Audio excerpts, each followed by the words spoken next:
Good morning to all of you, Dandavat, and thanks so much for joining again. You have successfully survived the introduction to our retreat, so congratulations. You're willing to embrace further challenge and further, in some cases, unlearning and deconstruction of certain ways of conceiving our practice that inadvertently in time may prove to be favorable at some period, and at some time we may need to rediscover those ideas, reclaim them, as we were talking yesterday. The title of this retreat, as you already know, is Reclaiming Our Ideals. So, as we were saying yesterday, in big part this has to do with being willing and remaining open to rediscover. It's like a relationship with another person, right? I mean, in order for the relationship to thrive and survive and grow, you have to be willing to rediscover each other on a daily basis. Because if you just have a fixed idea and put the other person in a box for the rest of your existence, that's the beginning of the end of that relationship. And Krishna consciousness is a relationship. No, I mean, the whole thing is a relationship project. It's not an institutional affiliation. It's not a set of dogmas or belief, like adopting the correct beliefs so I go to heaven or stuff like that. But it's, as we were saying yesterday, a passionate pursuit for the truth. And that pursuit is not just an intellectual inquiry, but a loving relationship. So with any relationship, we need to keep... it's reciprocal. Again, it's not only us trying to relate to someone who from the other side is just like indifferent or waiting for us to be perfect, for him to begin giving something back. It's absolutely reciprocal. And therefore, our daily questions as sadhakas or practitioners is like, okay, what I'm investing today in this relationship? How much is this relationship valuable for me? How much I'm willing to invest, and how much I'm willing to transform myself and change my mind in how I thought about Krishna yesterday and get a more accurate idea of him today. It's not that yesterday's idea was wrong, it's just that it can always get more accurate. Because again, Krishna is an ever-evolving person. Chaitanya Charitamrita is describing at every nanosecond Krishna is becoming more beautiful. So you need to keep the pace of that.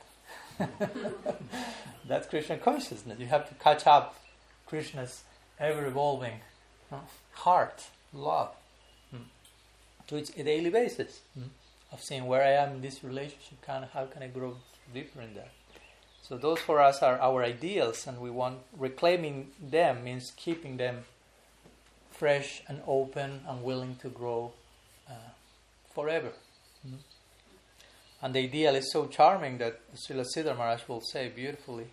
Of course, we are our ideal, he will say.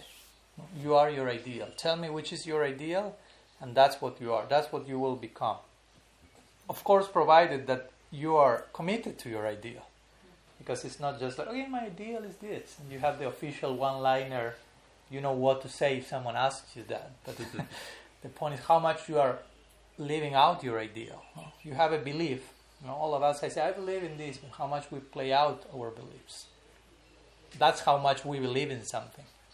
That has to be played out. So ideals are something to live for, and sorry if it sounds a little bit extreme, but ideals are something to die for. Right? If I really have an ideal, I'm willing to die for that ideal. Because I know that dying for my ideal, I'm dying to live, so to say. And that's the type of death I'm talking about. It's not even physical death, but I have to be willing to die to so many layers of false self and false perception on a daily basis. So my ideal remains my idea for what it is, fresh and open and ever-evolving. You can come also here if you need more space.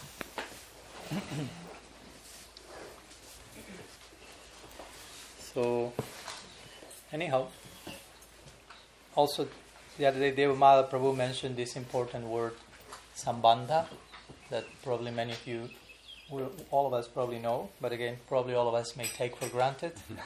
Oh yeah, Sambandha, yeah. Sambandha Videya Prayojana. Theory, practice, result. Next topic, please. But actually, Sambandha is a very important word that has to do with the type of knowledge that frames our life and practice and our experience. So according to how we frame our practice and experience, that will be our practice and experience. How to frame our journey.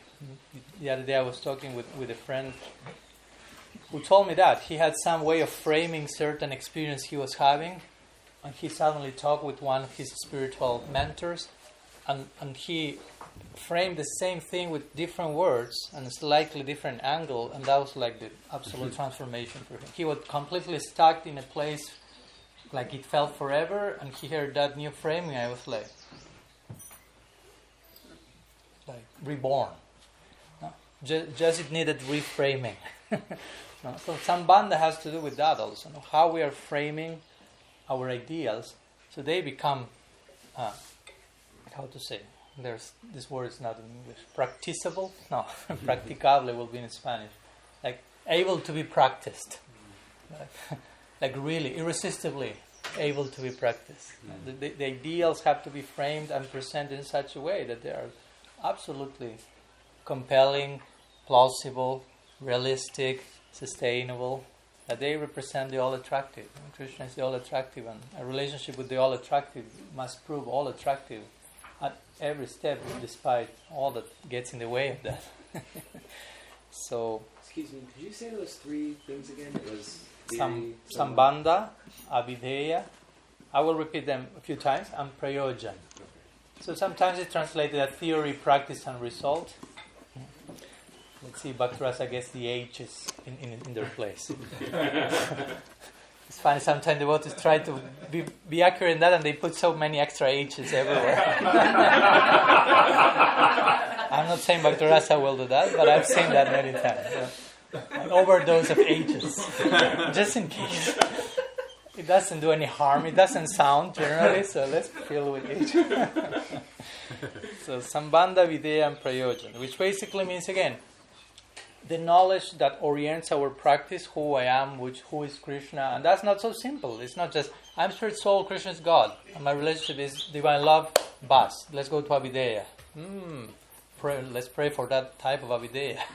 So we have to be very informed. Okay, Krishna is God, I'm a soul, my relationship with Him is with love, but who is God, how is that love, and so on. And there's so much there. So we shouldn't run into Avideya and try and expecting the prayojan, the ultimate fruit, to come if Sambandha is not in place. So if Sambandha is in place, everything else comes naturally. That's the thing, as we were talking the other day. Like if you can create safe space for people to get together, everything else will come organically. If the safe space is properly created, everyone will feel sure, safe, open, and epiphany will come. But safe space has to be there. So Sambandha is kind of that safe space of proper orientation and support, and if that's in place, everything will come.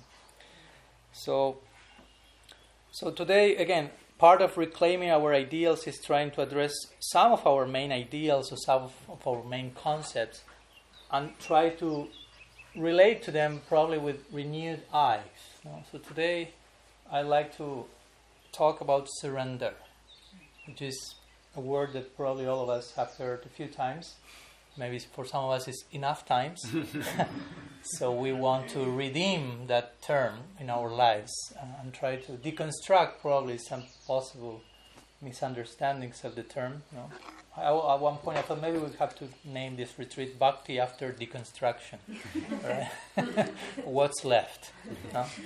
What's left is Bhakti, hopefully. Bhakti proper after deconstruction, right? Or reimagining Bhakti.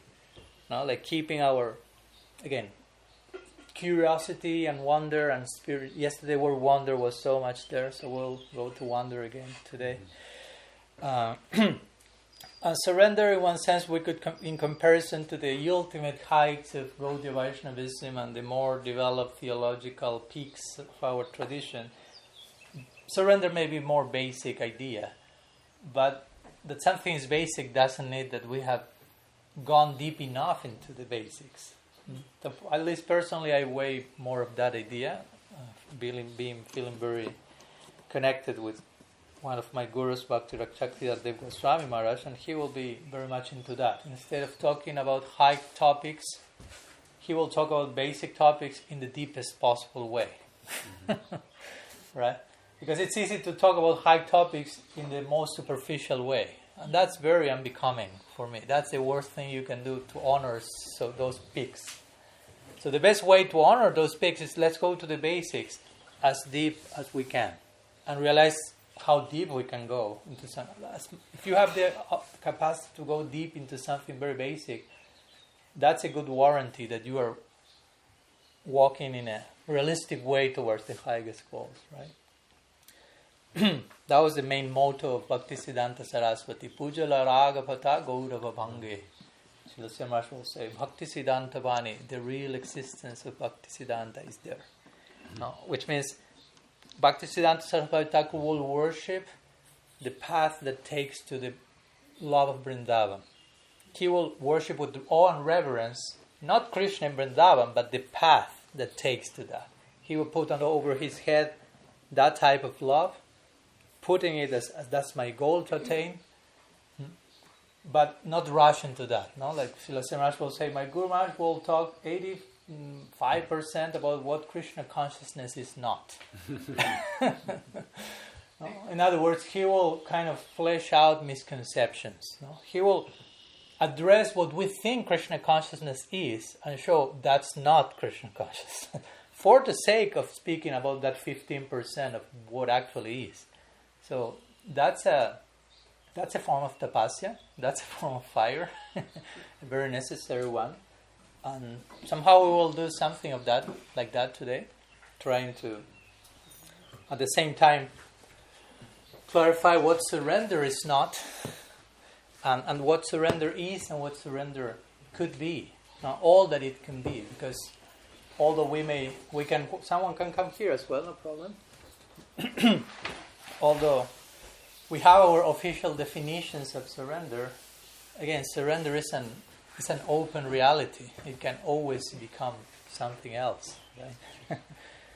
So we'll try to take this idea of surrender that sometimes may sound basic and try to milk the depths of that idea.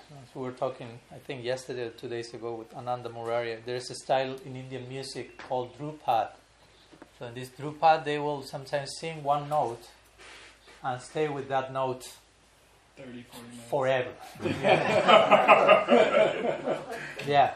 But in a way that you don't feel like, hey guy, change the note, what's going on? It's like, okay, I got this ha, okay, go to ma, pa, whatever. They will show how much you can draw or milk from one single note. So I really like that example into this, what we are trying to do now here. Okay, let's talk about surrender. And let's focus on that. It seems basic, but let's try to milk the sacred cow, so to say, of surrender and see what comes as a result for that. So I somehow mentioned some words in my last book, Radical Personalism. There is one section called Radical Decoding, and then I talk about the need for continue redefining words that we use on a daily basis, like surrender, humility, love, and the more we use them, sometimes the more we use them carelessly, the more they lose their meaning. Mm-hmm. And just they remain like a flat term that we know when to say it, but it means nothing sometimes for us. It stopped being a living reality, and it's just a word to fill in certain moments. So we want to, again, reclaim the depth, the profundity of these notions. And as we say, sometimes, unfortunately, words like surrender may not elicit the most auspicious experiences. I know those that they hear surrender and they're immediately triggered, like fear, intimidation, or like coercion. And so, first I'd like to mention a few things about what surrender is not. That's sometimes the via negativa, as they call it in Latin. Like, I'm talking about something, first let's say what the thing is not. And probably in that, we will try to deconstruct all the ideas that most of us may have about what that is. I remember I had that experience when I read decades ago The Art of Loving by Erich Fromm. So he defines what love is, but the first chapter is what love is not. So if you survive that chapter, you will get to know an interesting idea, because all the things that for him love is not is mostly the ideas we use to entertain about what love is. And he explains why this is not actual love. This is not actual love. And it's like, okay, I'm being ripped off of my identity, basically. You know? So it's like intense. So help me with this one. What surrender is not? Brainstorm. Abnegation of your own independence. Abnegation of your own independence. Nicely articulated. Selling all your items. Selling all your items. You are moving to the ashram, you have to send all your vinyls and all your... You play guitar, no longer guitar, sorry. Well, that's a good one, thank you. That was practical, very pragmatic. Thank you. Becoming a slave. Become a slave. Okay. You're getting somewhere. Something you're forced to do. Something you're forced to do. Great. Thank you. What else? Something else? Doing something just because somebody says to do it. Okay. It's not lazy. Sorry? It's not lazy. It's not lazy? What do you mean? I don't Surrender understand. is not lazy. Oh, I see. Yeah. Okay. It's not a one-time event going off that. Okay. Wearing a dhoti or shaving your head. Okay. Or a sari. So this means I'm not surrendered. Necessarily. But this means I'm surrendered. So I'm in the process. Something else? Not based on external appearance. Yeah. Mm-hmm. Yeah. Speaking only about Krishna. Speaking only about Krishna. That's my understanding of surrender. Mm-hmm. Of what surrender is? Yeah, Or what surrender? yeah, that's an assumption I have about what surrender is. Mm. Only about Krishna and his Leela. Okay. Yeah, like sometimes I remember recently there was one devotee criticizing other devotee online. It happens sometimes. What? No. I've never seen any of that on this. And he will say like, no, that devotee gives class. I look. He puts like an excerpt of that class, 10 minutes. He said, in all those 10 minutes, he never used the word Krishna. No? So that implies that he's completely Bogus. And then he came like, he never used the word Prabhupada. And he never. So it's funny because it implies like, okay, you just use the tags, you have the magical words, and you are in. No? It's like devotional SEO. Yeah. You are surrendered if you always talk about Krishna, but you can be, no? Like I remember when Srila Siddha Maharaj will read sometimes people will bring to Srila Siddha Maharaj the newspaper for him to have an idea of what's going on in the world. And his disciple, successor, Bhakti Sundar Govinda Maharaj will say, when Guru Maharaj is reading the newspaper, that's like reading the Bhagavatam for him. He's not reading the newspaper. No. But for some of us, reading the Bhagavatam may be like reading the newspaper. So my point is, just talking about Krishna overtly or reading overtly doesn't mean you are actually doing the thing. And the opposite may be also true. So yeah, surrender is tricky in that sense. No, it's not just, okay, there's something I can do externally, put my hands like this, put my head like that. That's surrender, warranted, 100%. It's mostly something about. As we will see, Jiva Goswami will say surrender is the outer expression of faith, of shraddha. So it immediately links that to something that is going on inside, towards the quality of your faith. Something else? What about giving up your will? I'm torn between, is that surrender or is that not surrender? Mm-hmm. I'm a little bit torn on that one. It's a bit grey for me. I had a similar thought. Like you're giving up of your will. Like it's like, oh, I'm just throwing the towel in and being like, fine, we'll do it, you know. But I don't think that's like true surrender. Okay, I think that's just sort of. Well, we'll talk about that. Yeah. Well, let's begin there because there. Yeah. it's getting... grey area of the will. Yeah, I mean, I will connect with what Ananda Murray said, that surrender is a voluntary act, always. So, as far as you surrender your will voluntarily, I mean, that's an investment of your will also. No? I invest my will in choosing to trust fully Krishna and put my... But it's my will to do that. No? I'm voluntarily 100% investing myself in that direction on the foundation of faith. Again, of faith. So faith means I trust. It's not that I'm trembling when I'm doing that. It's fully voluntary. It's irresistible to do that. So from that place is legal, so to say. How to say in English? Legit? Yeah. Okay. Learning a few new words. So in that sense, I would say there's a place for surrendering your will, but it doesn't mean that you are like absolutely, you lost your agency or something like that. It's just like voluntarily you choose to, and still you have to operate with critical thinking and stuff like. It's not like, okay, now I'm surrendering. That's the best possible option. Not take responsibility for myself, because that's again another tricky aspect of surrender. Like, okay, Gurudev, I surrender to you. Tell me what to do, and I do it, and that's it. It's easy. You tell me what to do, what not to do. I do, and there's place for that in the kindergarten stage of bhakti. But at one point, your guru may ask you, "So, what do you like? What do you think? What's your opinion?" It's like, don't ask me that. That's too much. No. But we have to offer our individuality to Krishna. And not only our individuality, but our individuated individuality to Krishna. What Jung will call individuation. You have to develop your individuality and make that a tasty offering for Bhagavan. So, anyhow. So yeah, surrender also is not codependency. I will add to that, which may be in hand, but it may seem, again, sometimes something may seem surrender, but it's actually codependency. No. And again, surrender in general shouldn't be performed out of fear, out of intimidation, out of coercion. Manipulative? Yeah. It's not manipulative. Out of social pressure. Again, everyone is doing this, I have to do it.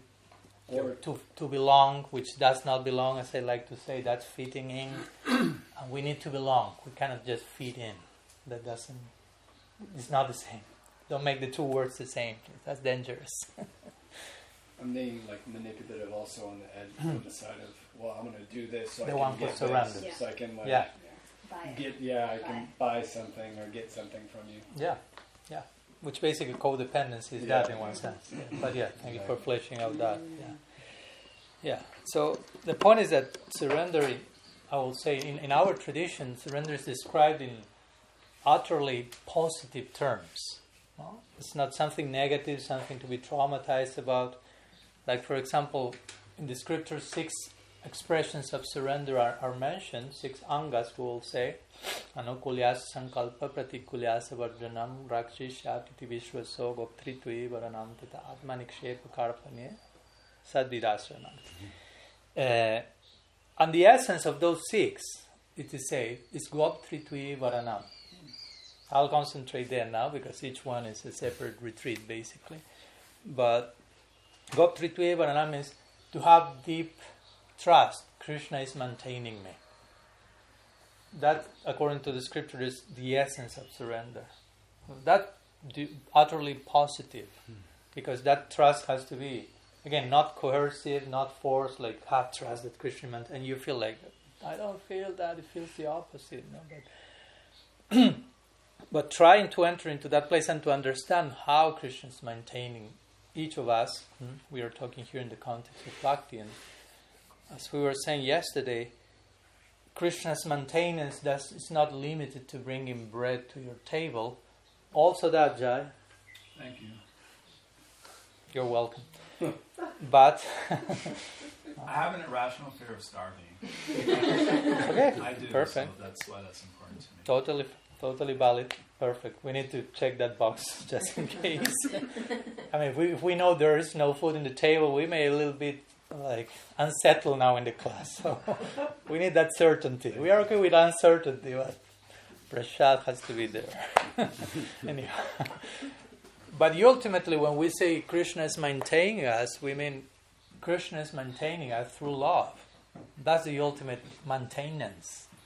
He's maintaining us by affection, by love, by shelter. So for me, if one first, if you will, alternative take to surrender is trying to see that have trust that Krishna is maintaining you, means trying to enter that space when you feel loved by Krishna. And that maintains you, that keeps you alive, that keeps you vibrant, that keeps you...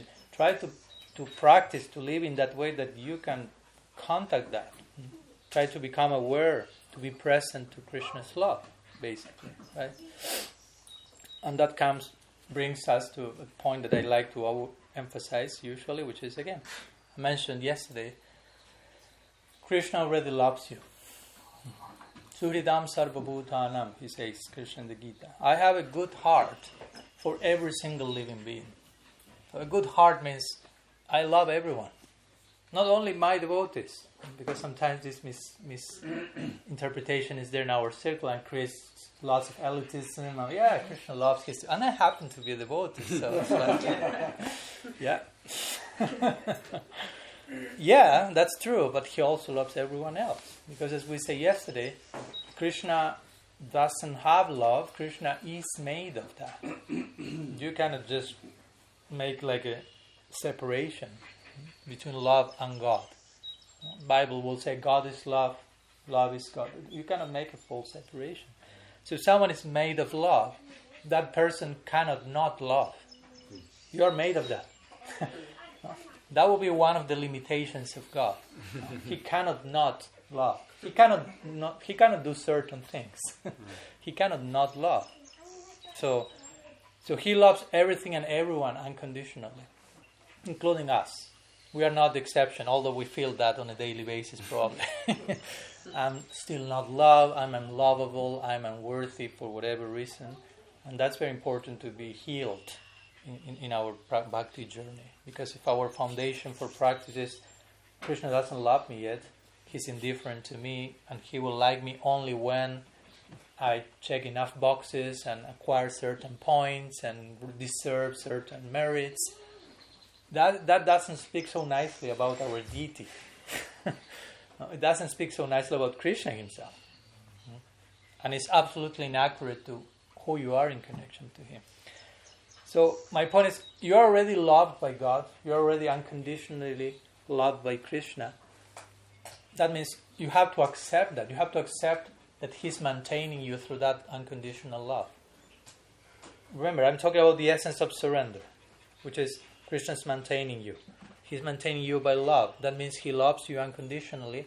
And that means you have to accept that you are being loved by Krishna. That's not as easy as it sounds. You have to accept that you are lovable. That's not as easy as it sounds. Try to say it a few times in your mind and you will start to hear probably the rain. There's another word, I won't repeat it here, I heard recently. It starts with SH and then comes storm. About like, no, that's not true. You are not lovable, you are unworthy, you are this and you are that. How do you think Krishna will love you? You are despicable and self-loathing. And it's a parade of weeping, one after another. So, but we need to get to that point that, yeah, I'm unconditionally loved by Krishna. It's not my own merit. It's not my own creation. It's totally humbling and totally moving. But that's a fact. So I will say that only when we feel, not only know in theory, but we can enter that space when we know ourselves to be unconditionally accepted by God, we can give ourselves unconditionally to him back. Because we are supposed to love Krishna unconditionally. But it may create some short-circuiting if we don't think that he's already doing that to us. Unconsciously even. Like, I have to give myself unconditionally to Krishna, but he's not doing that to begin with. Like, this is not fair. But he's already doing that. That's the thing. Whatever Krishna invites us to do, he's already doing that.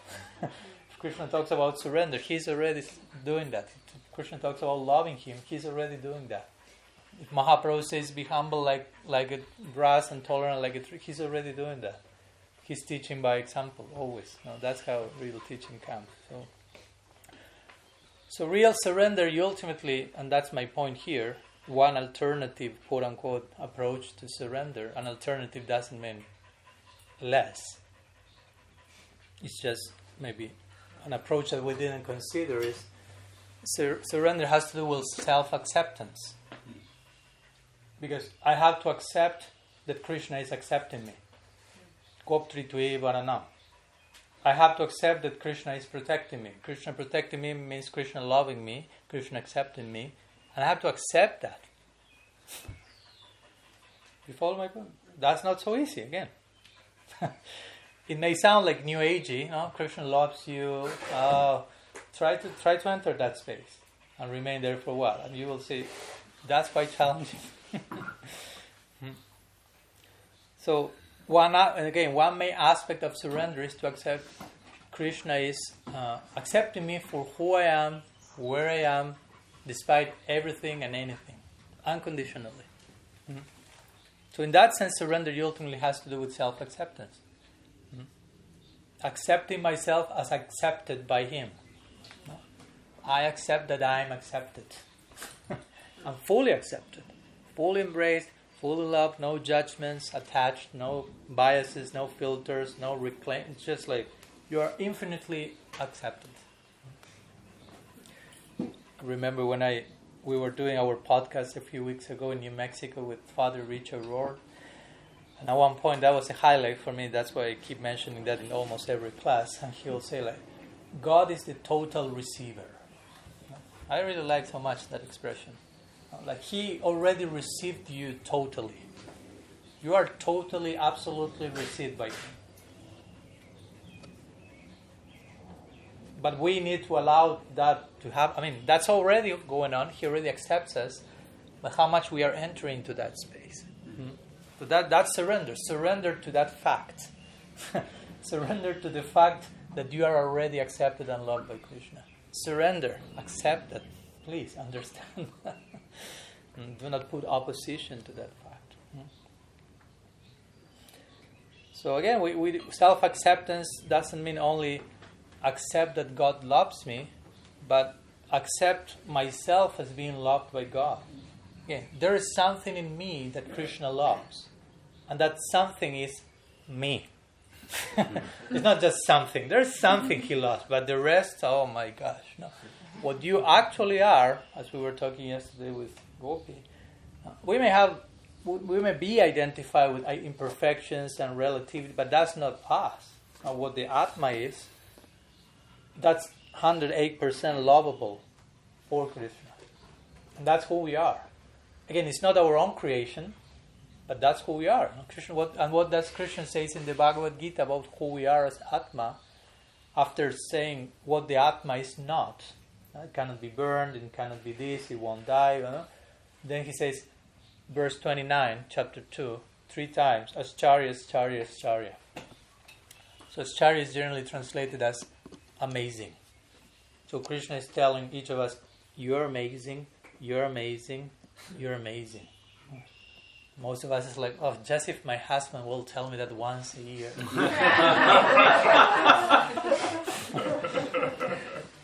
Even not 3 times, at least 1 time.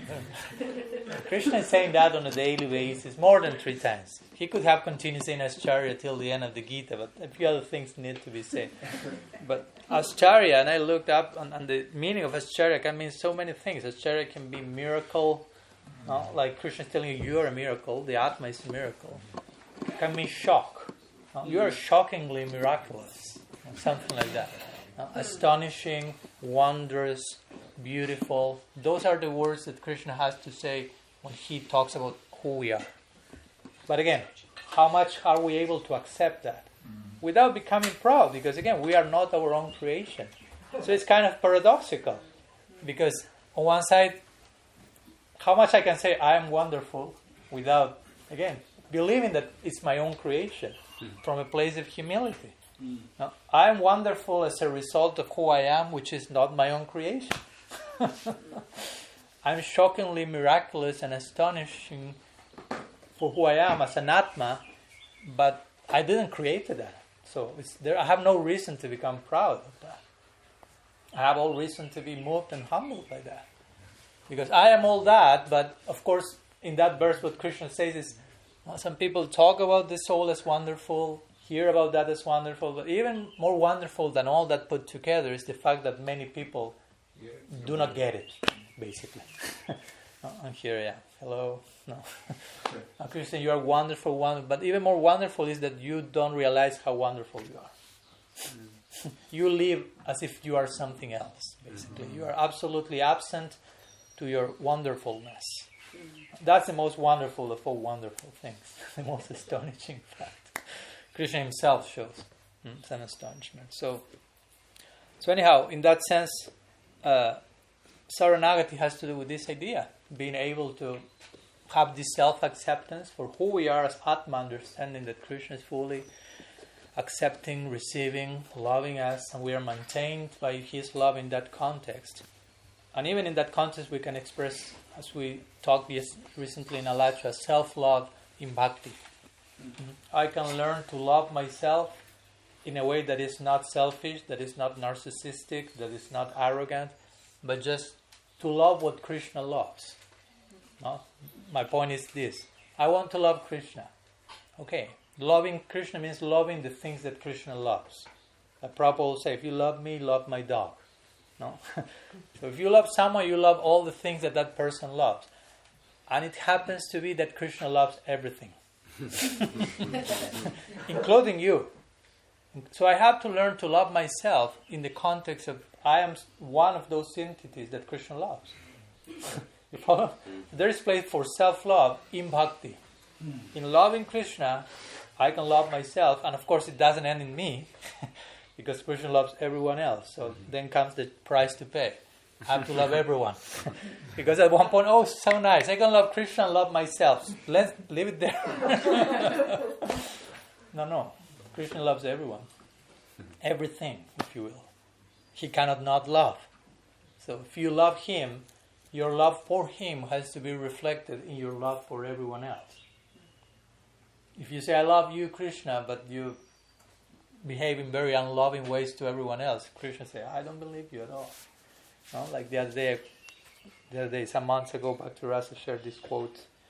What's her name? Dorothy Day. Dorothy Day. So she will say, fasten your seatbelt first, please. She will say, I only love God as much as I love the person I love the least. We'll repeat it again for better impact. I only love God as much as I love the person I love the least. In other words, my love for God has to be reflected in how I relate to everyone, especially to those that I feel I don't love them that much. You follow my point? Because really love for God means loving what He loves, and He loves everyone. So it has to be that all-encompassing. It's a gradual project, so don't get discouraged, please. But again, we are giving some banda here. We are trying to redefine these ideas so we get a right picture of how things are supposed to happen. So, anyhow, some thoughts in connection to how surrender, this word of surrender, can be seen from this perspective of self-love, self-acceptance in a humbling and moving way. And I would like to go to another direction also, yet another perspective in connection to surrender, and which is connecting surrender to awe and wonder, and how surrender should always come as a byproduct of that. Sometimes we hear that surrender is the preliminary stage to a life of love for God. No, like surrender is kind of the foundation for a life of bhakti. But a valid question will be, well, what's preliminary to surrender? If surrender is preliminary to bhakti, what's preliminary to surrender? And that's what I will say. True surrender can only happen as a result of having an experience of awe and wonder. I experience awe and wonder, and I surrender to that. And I give myself to that. As we say, surrender shouldn't happen out of fear, out of pressure, out of coercion, intimidation. Surrender out of wonder. No? That's the formula that works, that makes surrender magical and voluntary and ever fresh and inspiring. The other day I read this quote from Richard Rohr when I was with him. He will say, the spiritual journey is a constant interplay between moments of awe followed by a general process of surrender to that moment. Whoa. I'll read it one more time if you give me permission. It says, the spiritual journey is a constant interplay between moments of awe followed by a general process of surrender to that moment. Is this something he wrote or something he spoke to? He wrote. Where is that from? This one book called Just This. Yes, Just This. Just this. Just this. Just is. Just this. This. Oh, Just this. Just this. Small one. Dangerous one. Powerful. That's one line. Oh, it has lots of one-liners like this, so that's powerful. Yeah. So that's an important point, right? Conceiving the spiritual journey in those terms, no? Like redefining the spiritual journey as moments of awe and the surrender that naturally comes to that, the openness that it comes to that. To give an example, for example, in the scripture it is said how we could express this. You have to surrender to Guru. So how does play out in this context? Like awe, wonder, and then surrender. Right? First of all, just technical clarification. Every time that the scripture says surrender to Guru, Shastra says Guru, it takes for granted that Guru is a fully qualified person to serve as Guru. Right? Because sometimes someone may unfortunately not be representing that department properly. They say, oh, but scripture say you have to surrender to Guru. And I'm Guru, so you have to fully surrender. Yeah, but Guru means Guru. As we were given the example, when you go to an encyclopedia and you find a description of an apple, the description will be a description of a healthy apple, not a rotten apple, like half whatever. It's a red, round apple proper, right? Not grainy like the Indian ones. So this is an apple. Other things are, how to say, diluted versions of it or distorted reflections of the apple.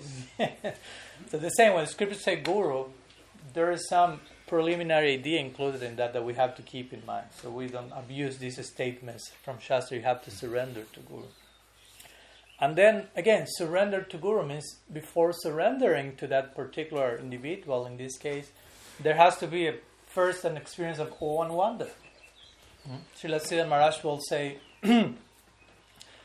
Guru is our own potential appearing in front of us. So if you have an experience of all that you can be, your potential manifested in your face, that will create some pretty awe and wonder, I will say. Right? And you'll be like, wow. But in a loving way, no? Because it's not like, here's all that you can be, and you become like scared of that, but just like in a loving way, your prospect shows like, this is all that you can be. And of course, Guru means, and I'm here to assist you so you can actualize your potential. But the point is, if you witness your own potential, we are generally not very much aware of all that we can be. We are many times not very generous with ourselves and over-identify with, okay, this is what I am. And the box gets sometimes smaller and smaller. No? And it's grinding, you know, like, okay, this is what I am. And ash. Can't tell the bottom here. Yeah. We are not very generous sometimes. I mean, sometimes things that we say to ourselves in our mind, we will never say that to anyone else. But to ourselves, we have a green license for that.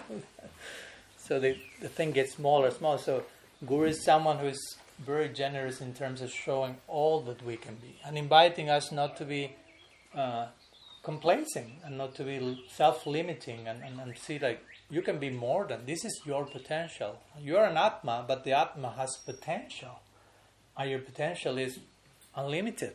That's what Krishna will say, Ascharya. You're wonderful. No?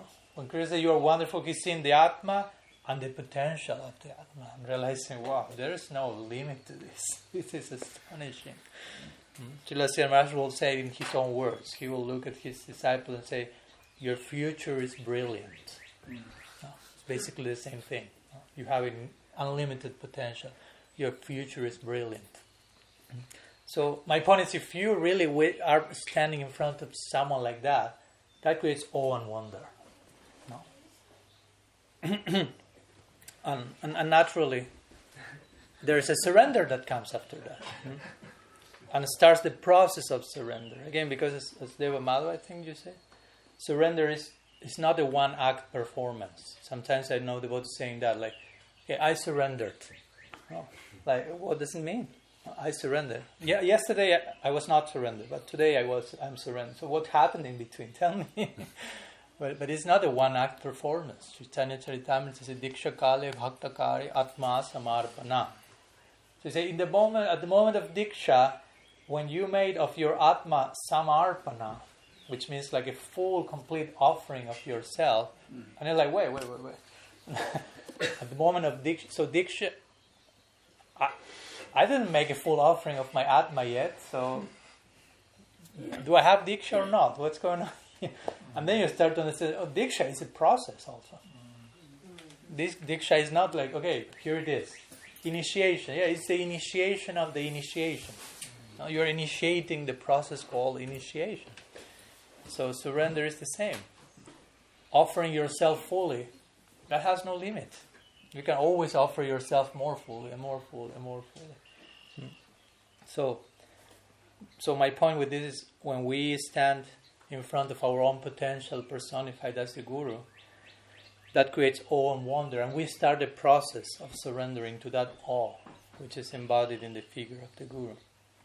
And then also we will stand in awe, but witnessing how a genuine Guru is assisting us in actualizing our potential, is serving our faith, because that's what a Guru is. Guru is a servant of the disciple's faith. Right?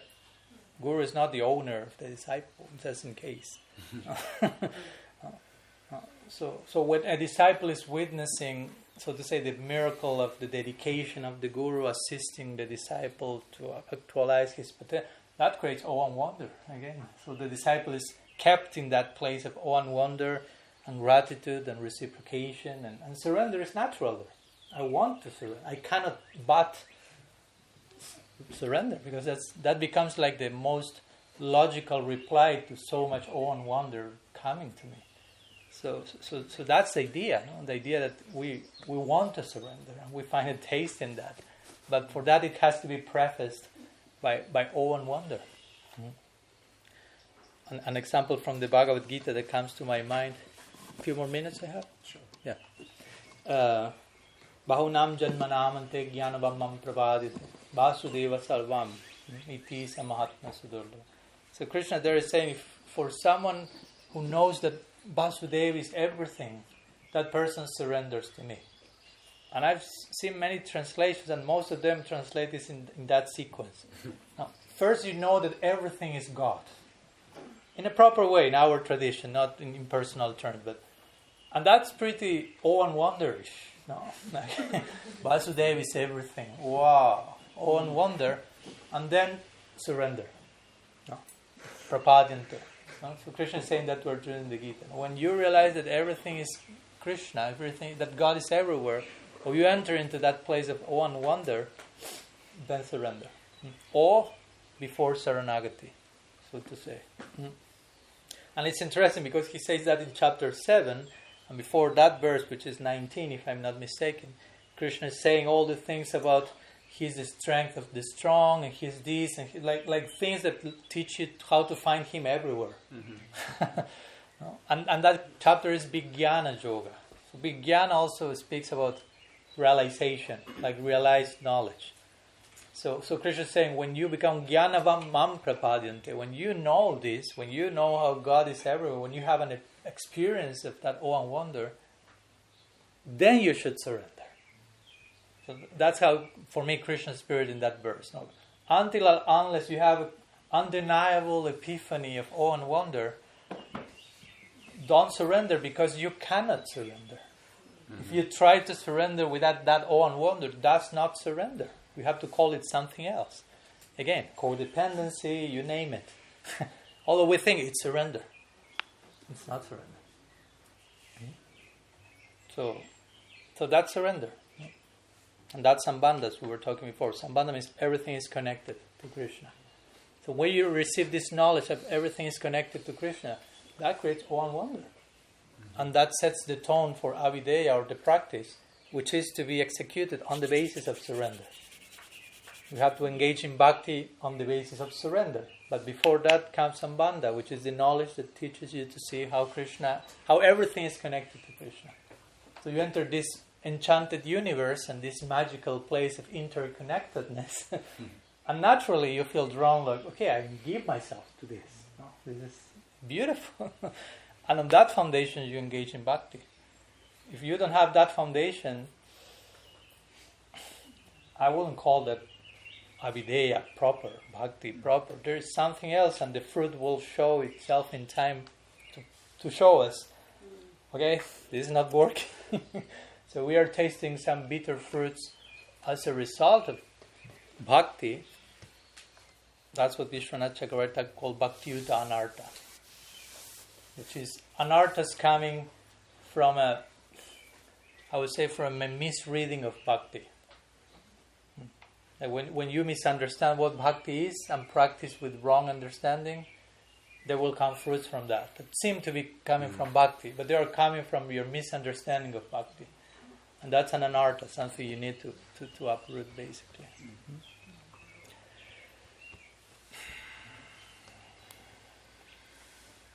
And one more thing before concluding, and we go to sharing and Q&A, whatever things you may have to share. But what you already mentioned, and of course I already mentioned this here, but surrender is voluntary. So it's because sometimes we unconsciously even relate surrender with our movie version of that, and the guy in the battlefield with the white flag, like, I have no other option, so I surrender. And you have the gun pointed here. It's like, okay, yeah. That's the kind of surrender I was talking about, where it's like, fine, okay, I'll do it. Mm-hmm. Yeah. We have some samskars there, so we need to. So it's important that we separate, no? It's not like, okay, no other option. There's no awe and wonder there. I mean, you're wondering what will happen if you don't surrender. That's the wonder you have at that. I wonder if... But it's very different. There are different orientation and motivation to surrender, right? So surrender has to be irresistible, basically. No? Jiva Goswami describes Bhagavan in the Sandarbhas as irresistibly attractive. No, that's ultimately the meaning of Krishna. All attractive, what do you mean? It's irresistible. I cannot resist. So my surrender to him has to be propelled by the same spirit. It has to be irresistible. Even if some days I have to do some... I mean, I'm not giving this as an excuse to be lazy, right? Like, okay, no, I don't feel anything irresistible today, so don't ask anything from me. No, I won't cook today. It's not an irresistible calling, kind of. The word is inspired, man. Yeah. You don't feel inspired. Yeah. Yeah, that's a whole other conversation, yeah. Because sometimes when we say, I feel inspired by what he said, probably because, they are flattering you, and I feel so inspired. So I don't feel inspired. But it's like a mother, no? Like a mother will have to feed the baby on a daily basis. It's not like at every second there's awe and wonder. But there has to be enough awe and wonder at one point for her to continue doing that on a daily basis. Something of that must have to be in there in some stage of the process for her to be doing that still voluntarily with love, even though there is sacrifice, there is tapasya. But you follow my point? There has been enough awe and wonder at some point for you to be engaging in all that, because if not, it's like, are you crazy? Why are you doing all that? No, but there is something. So in the same way, in our practice, we may not every single day be invaded by a shower of awe and wonder, and only then I'll do something. But I must have had enough experience of that to even in those moments where I'm not having, I know what's going on, what's the background, that, and I choose to give myself to that. Just making that clear. For when Deva Mada will ask some service these days in the festival, don't use me as an excuse for not doing. And the last thing is, again, as we mentioned before, that surrender is described, Jiva Goswami says, as the outer expression of Shraddha, or faith. In other words, we surrender to what we have faith in. If I don't have faith in you, I cannot surrender to you. Even if externally it seems I'm surrendering to you without faith, that's not surrender. That is a contradiction of definitions and terms. And faith sometimes has been described as the trust that comes from experience. I have a certain experience, undeniable. I trust that undeniable experience, and I surrender.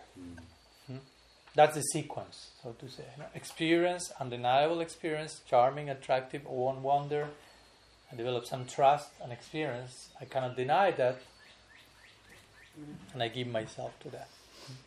Knowing, as we say, that surrender is reciprocal. Again, it's not like you surrender to Krishna, and Krishna is not surrender. It's not reciprocate. He says in the Gita, I reciprocate accordingly. And even, again, He's loving us unconditionally even before we say God exists. So it's disproportionate, actually. He's already loving us unconditionally. So the same should apply to our relationship with Guru and Sadhu. It has to be reciprocal. It's not just you surrender, and the other side is always reciprocal. It's a relationality to all.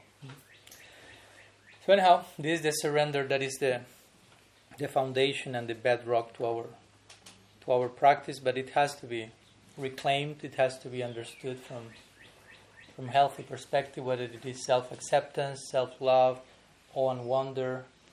It has to be executed and offering from a Susukam cartoon, from a spirit of joy and voluntary decision, investment. So some thoughts we can continue, but that's open for comments or things you may like to ask. Jai is raising his hand higher. I don't want to distract from the direction of the class. This is only the guru point.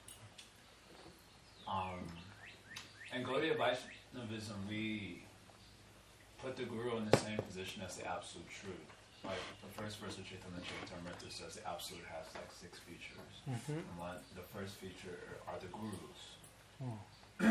And then, so that kind of allows for like an unhealthy relationship, which we were bringing up in the class.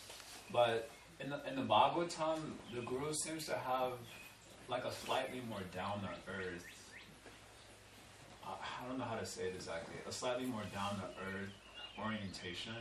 So one of the verses that we often quote in Gaudiya Vaishnavism is Acharya Mami Janayan. But the context of that verse is Krishna talking about the guru and the Gurukula. Guru. Yeah. And that guru is not necessarily a high-level Nityasiddha devotee, which is the context in which we often quote that verse in Gaudiya Vaishnavism. But the context in the Bhagavatam is just like the teacher of the Gurukul and the sort of vision that the student would have towards the guru. And it seems not dissimilar from the vision that the wife might have towards the husband, who is also a manifestation of Hari. So he's not God, but he's God, like that vision is there, and so you have a certain orientation. And that seems like kind of like a more down-to-earth concept of the guru, so that the guru is not necessarily Nityasiddha, but they're performing an important function in the evolution, like serving your faith is how you put it in the class today. And so they need not be like perfect per se.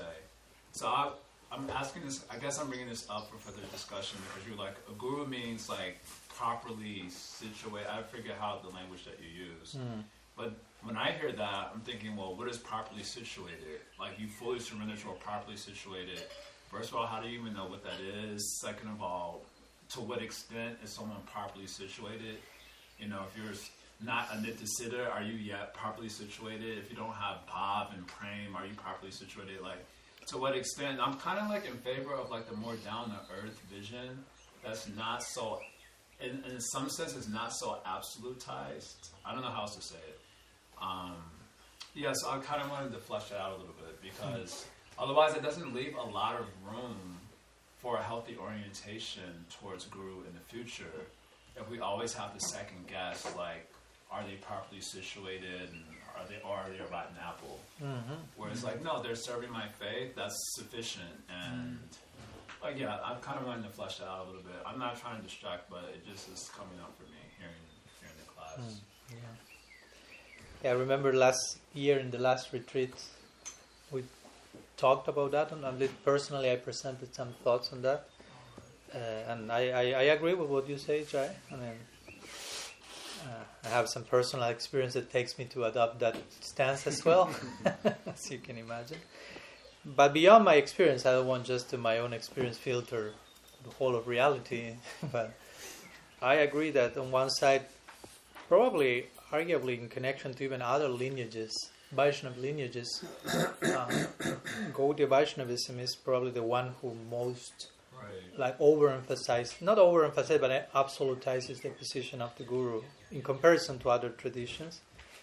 And I personally feel that needs to be not cancelled. We are not here twisting scripture, but just putting everything in the scale. And as you say, the Bhagavatam presents many ideas about Guru. Even if you go to the 11th canto, you have the 24 Gurus. And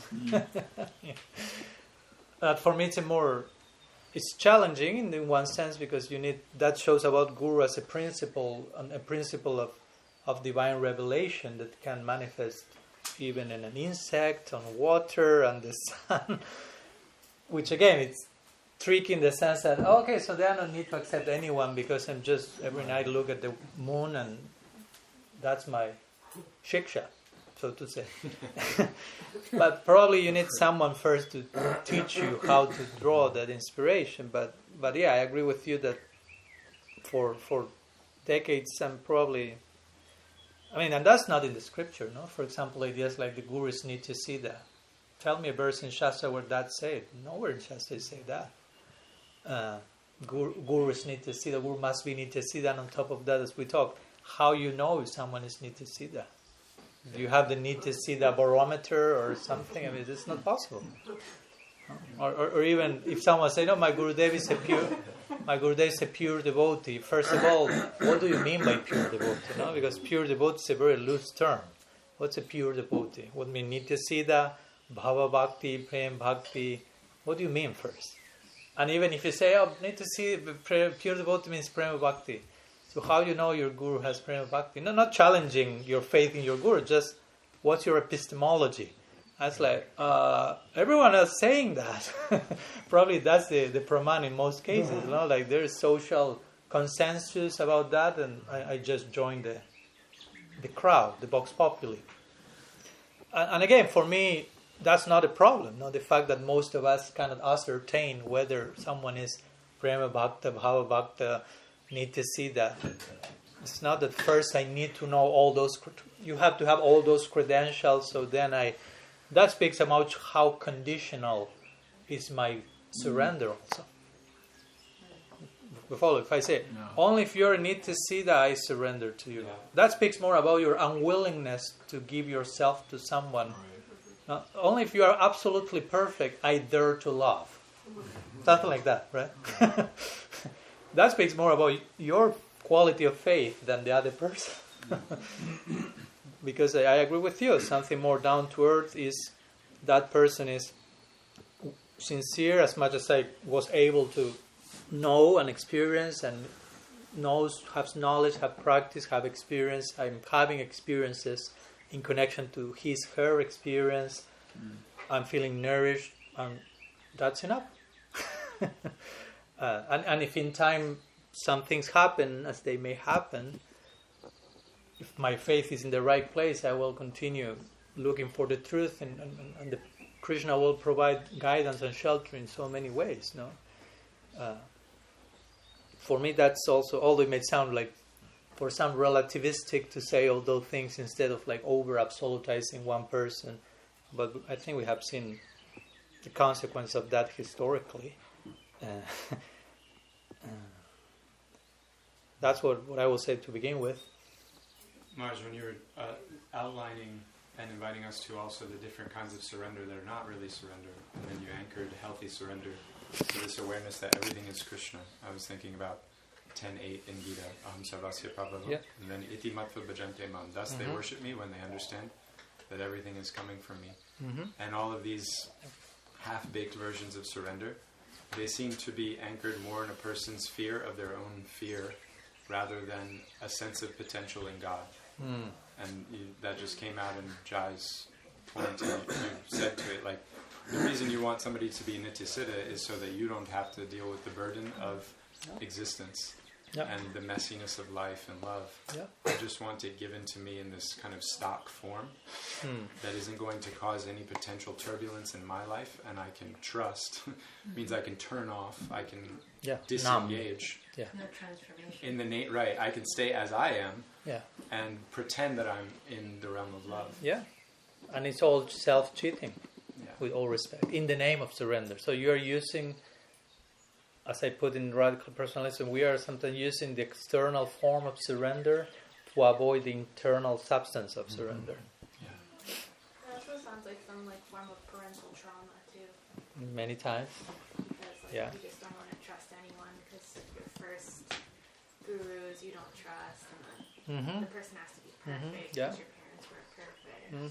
Yeah, there is so much of projection, even unconsciously, but projection and unresolved issues with our parents that we end up throwing onto the parental guru figure, so to say, and unconsciously even. No? So it's important that those things are brought to awareness, so the relationship is what it should be, and not our own unresolved filters of that, so to say, right?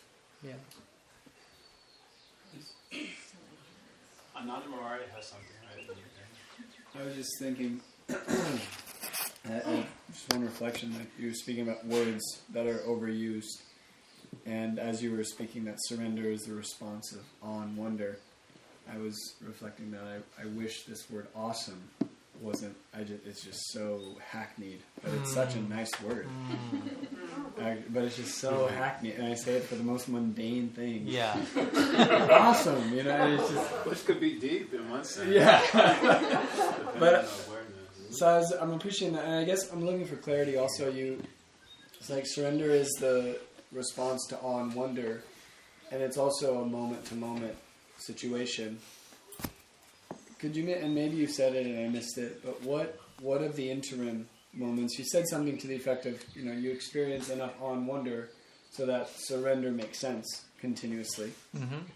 And I'm kind of intuiting also that part of, in what we were saying yesterday, spiritual life is about curating, setting ourselves up, asking the question to avail ourselves to be awe-struck and in wonder.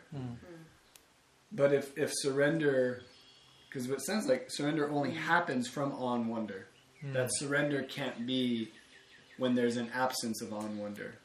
Is that what you're saying? Yeah. Okay. So then what? I mean, the healthy version of it, because again, you have the surrender in the battlefield, surrender, and you use the same word again. Of course, we'll say Sharanagati. That's not the one in the battlefield. Yeah. But you were going to say something. Well, no, I think that was it. So because Sharanagati also is like that process of Dainya and Goptutwarane and all the things are taking place. So I guess the if we look at the peaks of the more that I can feel surrender on a consistent basis, and then when I'm not feeling that awe and wonder, I'm engaged with Dainya. I'm engaged with recognizing Krishna as my maintainer and as my friend, and I'm recognizing that to bring it to then again avail myself to that moment of awe and wonder, so then surrender can also take place again. Yeah, and also what comes to mind is two first angas of Saranagati, Agnokolya Sankalpa Pratikulya Varjana, which means accept what's favorable and reject what's unfavorable. I could add that to accept what's favorable for awe and wonder and reject what's unfavorable for that. In other words, craft your lifestyle in a way that it brings you to places of awe and wonder, like we were talking about, like, you know, Ekadasi, what we were doing this year. It's like you're forcing in a healthy way, like crafting. Okay, let's enter this space. Let's do this purposefully and consciously, and one wonder. You have a personification of one wonder. Now we have to be as children, as Jesus said. No, like only those who are like children will enter heaven. No? So open the door. Yeah. Yeah. Oh, bathrooms over there.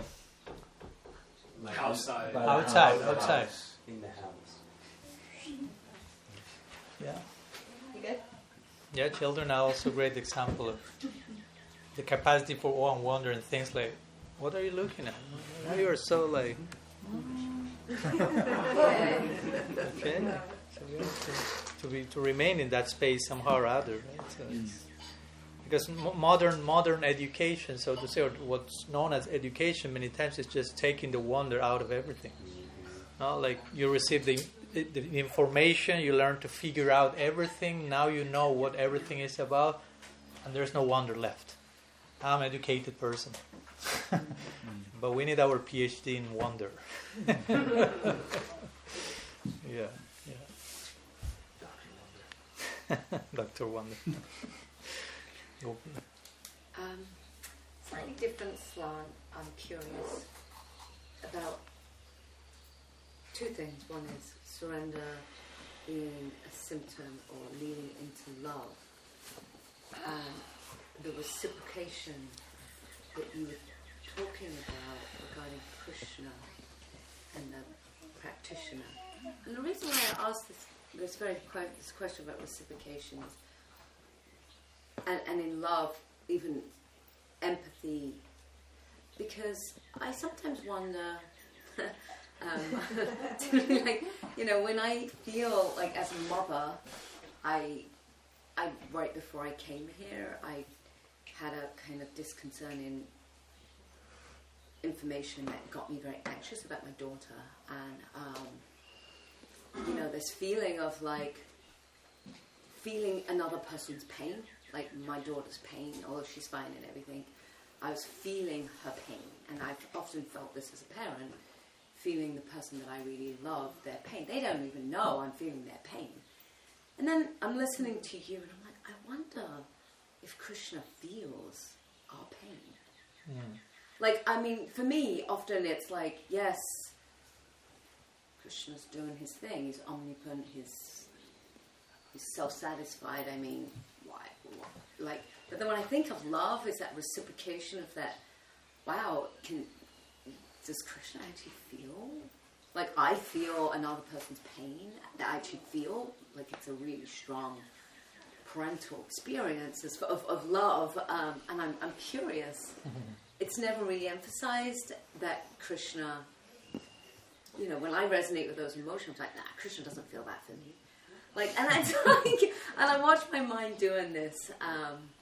So I'm just curious, really, about that love and that surrender and that feeling and reciprocation. Okay. That's a long conversation. That's tied to this concept called impassibility. Impassibility. Passive. There's theological doctrines that teach that God is impassible, which basically means he's not affected by one's own suffering or experiences. So, for example, because I'm writing about that also. So in early Christian church, that was basically the idea. God is impossible. Not impossible, but impassible, which makes him quite impossible in many ways to believe in. But impossible, like he's on the other side, he doesn't feel anything, and you're over here. You inherited original sin, so you're like intrinsically a failure, basically, and you need the redemption in this way. That's it. Also, I just want to. Yeah. I want to insert it here. Also, like in I think in Paramatma Sandarbha 99, and also in Bhakti Sandarbha 180, Jiva Goswami is kind of writing the same thing, which is astonishing. Yeah. I mean, he's writing it in the case of. He's making a case for why mercy comes through a sadhu. Yeah. And he kind of makes the same point about the impassibility of God. So I just wanted to Yeah, I'd like to clarify that because also myself, I wrote about that in my first book, in connection to bhakti being inherent or not, the mercy coming through the sadhu. So this is how I harmonize this personally, or try to. Because on one side we have that Krishna, of course, in our tradition we'll speak about Krishna and Paramatma and different features, and that's a thing, but we have to also keep in mind Krishna and Paramatma are also the same person. No, they are not two different guys, so to say. They are the same person. There's a place to say they are the same person. So one side we hear, for example, things, I was talking just recently about that. Some people say, okay, Krishna is absorbed in Leela. He only interacts with his Swarup Shakti, so he's only aware of what takes place in the realm, in the context of Bhakti, and he's absorbed by the Brajavasis love. So it creates this idea of, he's over there. He's lost in Leela there, and you are over here. And sometimes we hear even ideas like, and Paramatma is like an indifferent passive witness. So it's like, okay.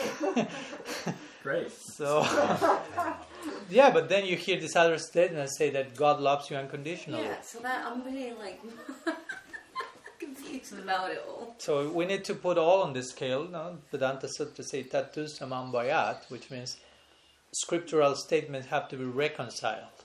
It's not like you cherry pick, okay, this one and make your case without considering everything else that has been said. You know, Rupa Goswami says that in Lagu Bhagavatamrita. When you find some conflicting statements, you cannot just pick one and take the rest out of context. You have to samanya. Samanya means like reconciliation. So, and Vishwanath Chakravarti Thakur brings a similar topic in Raghavarma Chandrika at the end. He says, for a devotee of Krishna, he said, does Krishna hear our prayers? He makes that case at the end of Raghavarma Chandrika. And he will say, well, if someone tells that devotee, oh, Paramatma is in your heart, he hears your prayers. He said, no, the devotee won't be satisfied with that one. So does Krishna hear your prayers? Because we hear he's lost in Leela, and I'm a sadhak on planet Earth. So who hears my prayers? Paramatma, but Paramatma is not my Ishtadev. So how to put all that in one place? Now, and of course he kind of reconciles that, mentioning that while Krishna is, he uses these two words, sarvajñata and mukdata. Now Krishna is mukda, which means like bewildered, so to say, like in Leela, by the impact of the Brajavasis love. Sorry if it gets a little technical here, but it's part of the deal.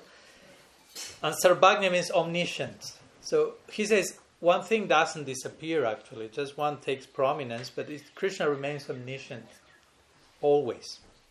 So Krishna's being omniscient means he's hearing your prayers. That's one point that he makes. And his impassibility, or in other words, God's inability to experience one's pain, what does it mean? It means just that Krishna, there are two types of empathy. They are called affective empathy and cognitive empathy. I mean, there are many types, but I'm using these two now. So, cognitive empathy means, like, I don't know, like someone comes to me and tells me, you know what, Maharaj? I don't know. My daughter died last week. So I will try to be empathic, but I cannot fully connect in the sense that I don't have a daughter myself. So I never had that experience. But that doesn't mean I cannot be empathic in any way. I could try to understand what does it mean to lose a daughter and empathize as much as I can. That's called cognitive empathy. Affective empathy means I went through the same experience and I can fully understand what you mean. So the point is, Krishna has cognitive empathy in the sense that when we are, let's say, in Maya, suffering in illusion, he can understand what we are feeling, but he never experienced that himself. Because if God falls into Maya, then we have a big theological problem. It's trapped forever. That sounds like Mayavad, no? Brahman being covered by Maya and all that stuff. That's not our philosophy.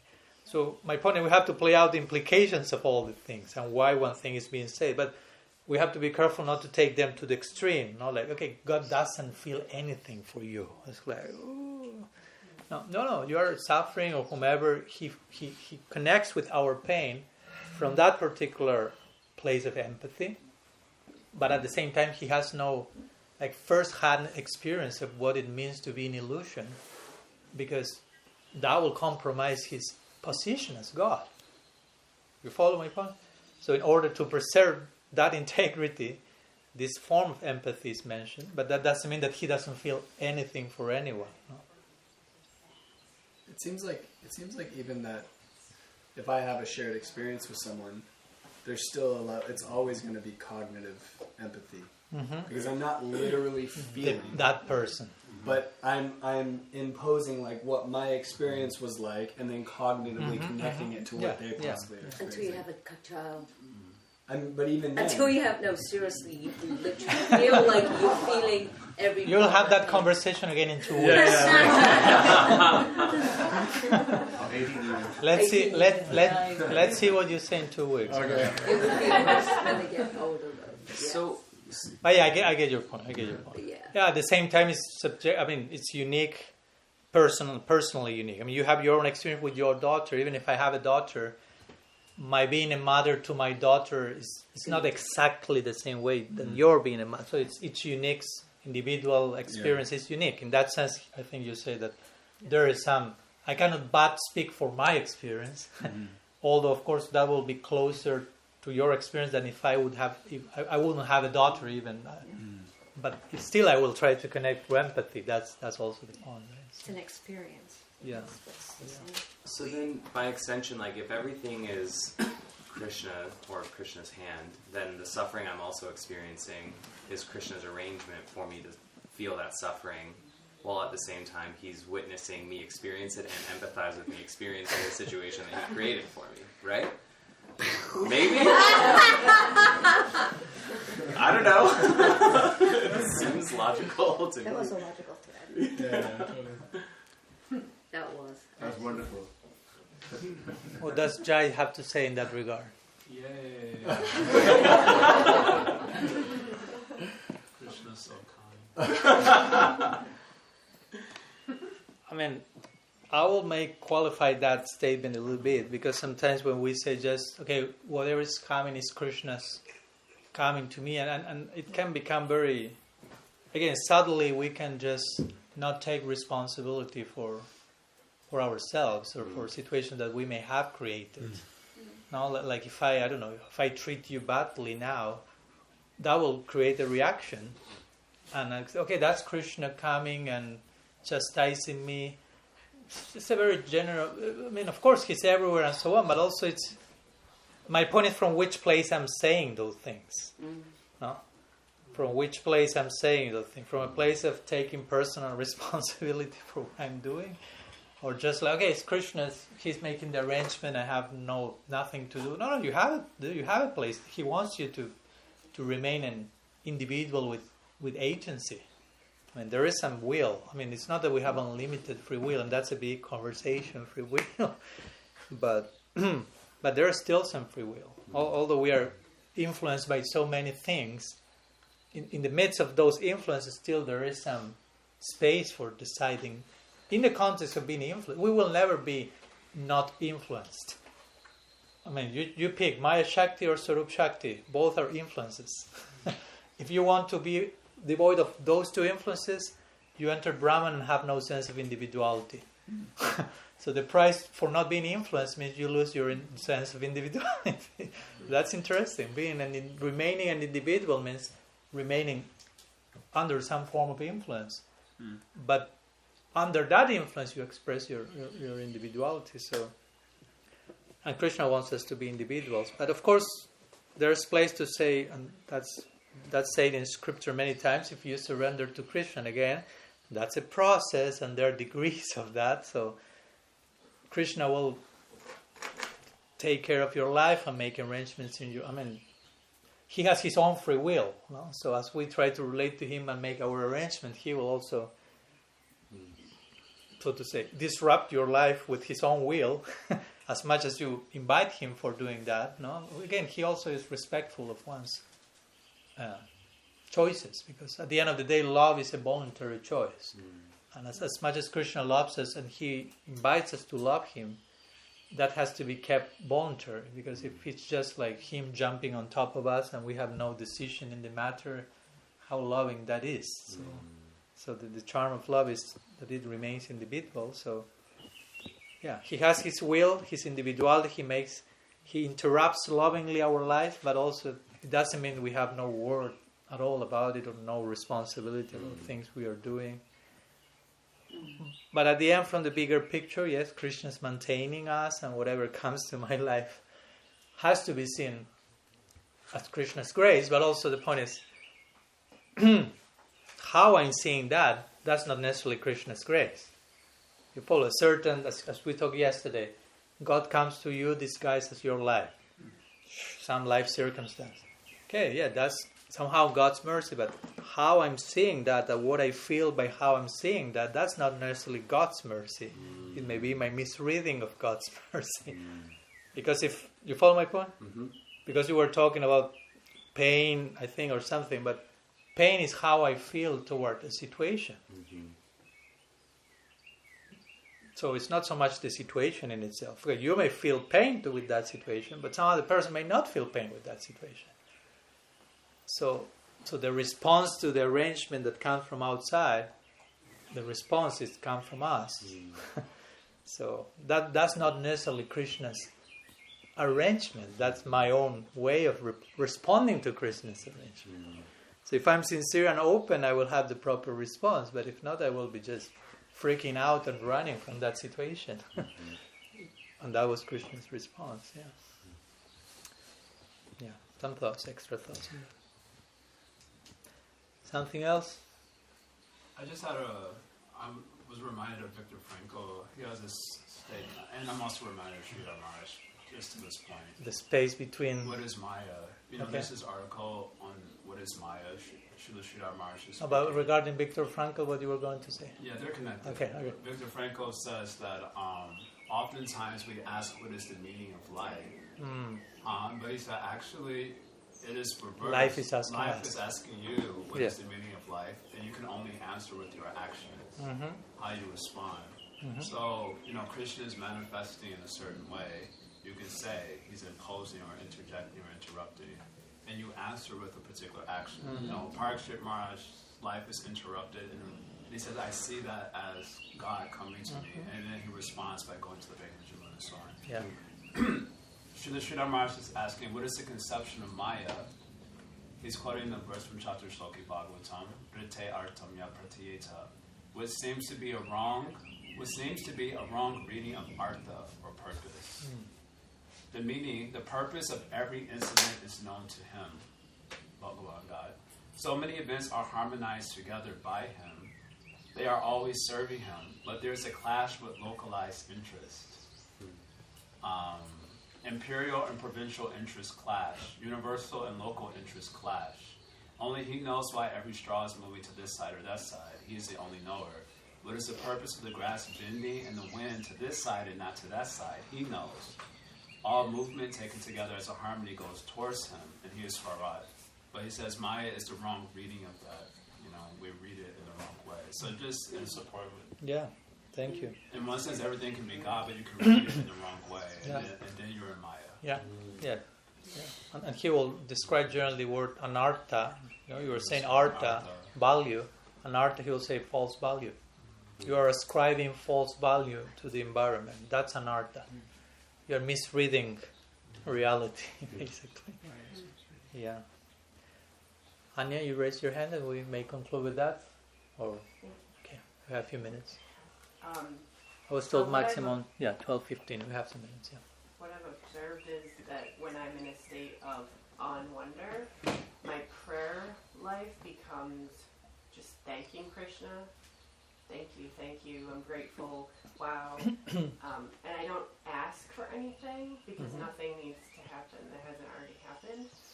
And then when the awe and wonder wears off and I'm in a state of lack or scarcity, then I have these prayers that include, can I have this? Can you bring me this? So I'm curious your thoughts on the direction that we're going? Are we going in the direction where eventually we don't pray for anything, where we don't ask for anything, because we're in that permanent state of awe, wonder, surrender that seems to be happening? The surrender seems to be happening automatically and naturally, just because, wow, do we have in our, is it good to keep it in our minds that we're eventually not going to ask for anything, or is asking for things okay? Do you know what I'm saying? Yeah. I think so. You tell me after my answer, let's see. But yeah, there is that natural progression in prayer. I mean, there is a place for asking even things. I mean, Krishna says in the Gita, Chaturvida Vajanti Mam, Artha Jignasya Artha. Some people come to me asking for money, or being suffering, and asking for relief of suffering, and wanting knowledge, wanting something, stuff, whether relief, knowledge, money, stuff, things. And Krishna says, okay, welcome. No? At least they approach me, right? I mean, let's begin. We have to begin somewhere. Let's be realistic. No, not everyone will come just to Krishna offering Haitukiya Pratihata Seva for his needs in Leela. Probably it's like, I want a new car, Krishna. I want my daughter to be married to whomever or whatever. And Krishna said, oh, okay, at least they're approaching me. So, but the point is that eventually we are expected to grow from that by the very experience of. That's how even the Vedas work. No, there are this section called Karma Kanda in the Vedas where people worship different gods, devas, for different very personal interests. I want this, I want things, I want this enjoyment. The scripture, the main part of the Vedas is about that. 75% of the Vedas is all about that, because 75% of people or more are about that. But the actual fruit, for those who follow that, the actual fruit of that is not so much, oh, I got my car. It's like, oh, this works. So they got faith in the Vedas. Oh, these magical formulas work. So next time they will go back to the Vedas with higher faith, and that higher faith will allow them to read the Vedas deeply and gradually understand. Actually, the Vedas ultimately are pointing somewhere else. Vedanta Krit Veda Vida Vajaham, Krishna said in the Gita. Ultimately, I am the object of the Veda. So, but gradually there is this gradual progression. Okay, you begin with your kindergarten list of requests. I need, I want. And you say, okay, here you have, like a daddy giving all to the kid, a toy, and at one point, okay, let's set some boundaries, and let's prune you and educate you, and there's something else with wonder in between, so your affection in between.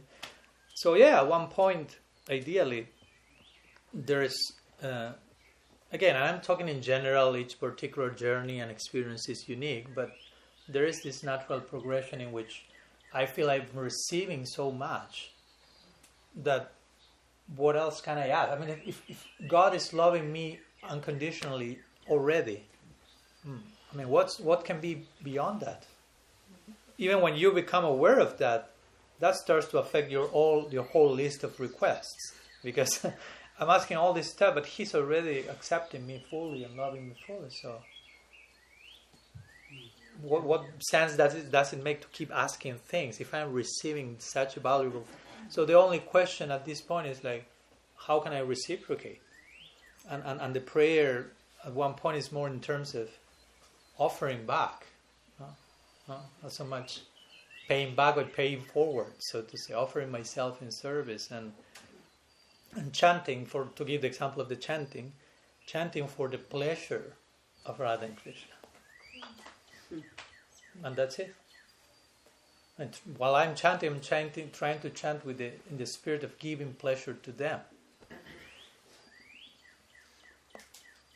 Is that not enough?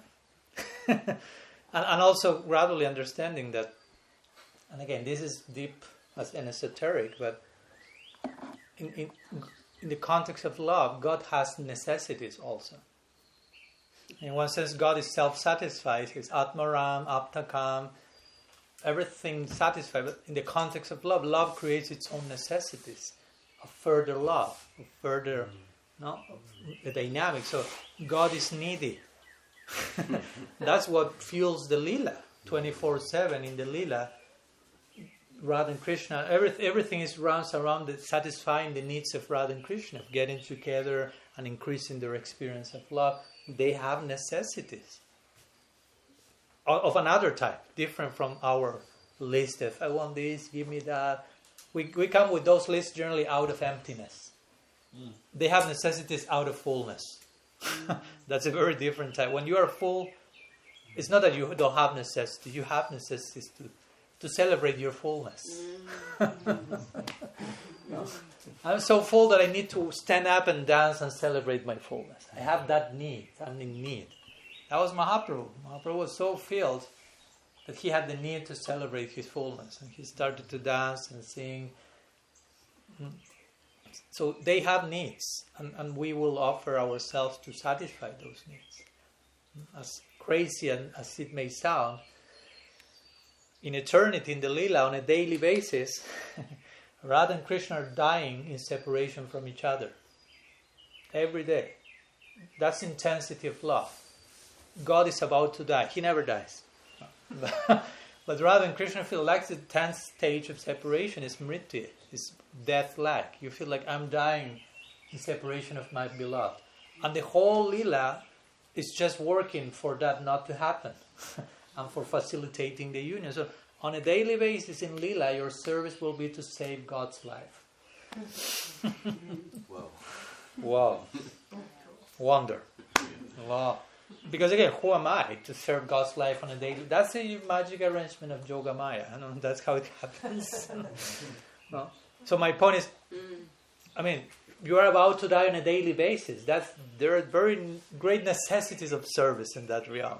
So we try to gradually enter into that spirit, that we offer ourselves to satisfy, to serve those necessities. We think we have necessity. We have no clue what does it mean to have a necessity until we reach pure love. When you learn to love purely, then you enter the realm of actual necessities. We think we are suffering now. We have no clue what suffering is until you learn to love. That's real suffering. There is suffering in love. Don't get scared about that.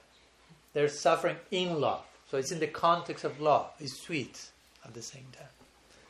So yeah, I will say that's how gradually our chanting or prayer will evolve. And at one point it's just us offering ourselves in service. That's the word in Sanskrit, kimkara, means servant. Kimkara, yinanda tanuya kimkara mahaprabhu.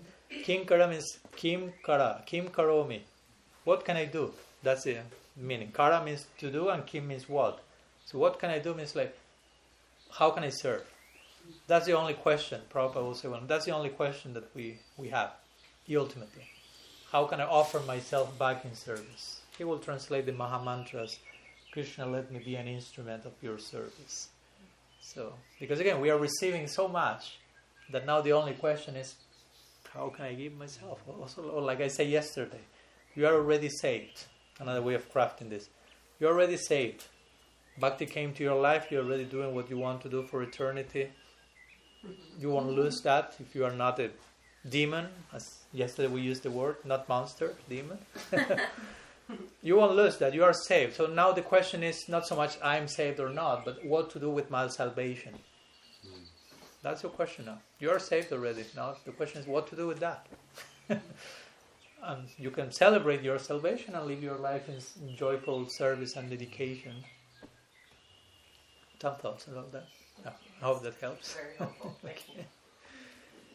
We have 2-3 more minutes, and Raja Rajgopal raised his hand, so we may conclude that, and if there are more, we continue talking these days. Maharaj, I was reflecting on the quote that you shared, I can only love God so much as the person. I love the list. Yeah. And you were saying how Krishna loves everyone unconditionally. Yeah. So, does that also imply that Krishna loves, or I don't know how to put it, our conditionings, our vasanas, desires? No, that's not who we are. Krishna loves us for who we are. I mean, you follow my point? When we say Krishna love, you can ask, let's put it extremely. Does Krishna love Adolf Hitler? Yes. Yes. Facts. I mean, he's not loving the Holocaust, but he's loving that person as a pure soul, devoid of all the terrible conditionings around. And regarding terrible conditioning, he's loving that in the form of extreme compassion for that, which is a form of love. But that doesn't mean we are validating that stuff. It's just, you follow my point? Yeah. So we could say that Krishna is loving us for who we are as pure Atma, as Charya, astonishing, beautiful, devoid of all the messiness in between, not in between the but also we could say Krishna loves your conditioning, not in the sense of remain being conditioned, I love that, it's beautiful, but compassion, being compassionate for that and trying to help us to, of course, transcend that. So different ways of expressing love also. No? Love is not just one generic thing that only expresses in one single way. No? Then as conditioned jivas, how do I make the difference between someone's conditioning and someone's wholeness? Because I can't do that. Krishna is doing that, and if he loves everyone and I'm expected to participate in that love for everyone, I need to be able to respect their fullness as Atma and not their conditionings. Yeah. But how to do that? Well, in every single case it will depend, no? Because it will take different shapes according. Now, if someone comes to your house and wants to beat your mom, you want, okay, I respect you as the beloved of Krishna. So I mean that's nonsense. That's not practical. No, you will have to jump off his head and beat him strongly, right? Yukta Vairagya. But at the same time, after the whole situation came, you have to check that you are not like resentful or hateful and filled with hate for that person, but trying to understand the bigger picture and so on and so forth. I'm giving an extreme example, right? But in principle, that's a fact. Bhagavatam says the same thing. Knowing that Krishna is in the heart of everyone, you have to offer respects to a dog, even. No, like you have to fall on the ground and offer pranam to everyone. Of course, again, in a practical sense, it may not be plausible to every time I see a dog, I go in Dandavat, and every time I see a living entity, I mean, everything is living. I mean, we are surrounded by... Yeah, let's start another one. That's what I mean. At least once a year. Yeah, but just knowing that in theory, it's so powerful, and in the way we relate to each other, trying to keep that in mind. Okay, I'm relating to someone who is loved by Krishna. I mean, that puts so much in context, and that helps us to not to overlook what the other person may need to work, but just to not overtly label the person for what they need to work. And remember, no, you are something else, and that something else is absolutely amazing, and Krishna loves that fully. And because of that, let's work on what you need to work. Let's work together. I think that sets a proper foundation, sir. Hate the sin and not the sinner. Yeah. So, and of course, again, we are not even talking about hating anything, but I get the point. Yeah, of course. Yes, of course. And it's not to say that that's what we should be. Yeah, not over-identifying the person not defining a person by their actions. Because if we do that, we start to lose ourselves. Because again, throw the first stone who is free from that. No? Glass houses and all. Yeah. So at least begin with that acknowledgement that everyone is loved by Krishna. That for me just is transformational. If you orient your life from that place, and again, that's Shastric. We are not creating a new philosophy here. So imagine you start to relate with everyone, bearing in mind Krishna loves you, and many times reminding them about that. Because many people doesn't live like that. So one of the best expressions of love to someone is to remind you are the beloved of God, basically. Yeah? So, and on that foundation, work whenever needs to be worked in our relationships. Yeah. It's 12:20, so I think we can stop here because I think 12:30 will be lunch, according to what Devamal told me. So we stop here, and we have next session today with Jai Jagannath in the evening, 5:30. Everyone should bring one notebook. I think it's going to be a fun introspection exercise. Okay. So did you hear? Yeah. Everyone bring in notebook 5:30. So thank you so much. Shri Sachinandan Gaur Hari Ki Jai. Gaur Nityananda Ki Jai. Shri Harinam Prabhu Ki Jai. Sadhu Sangha Ki Jai.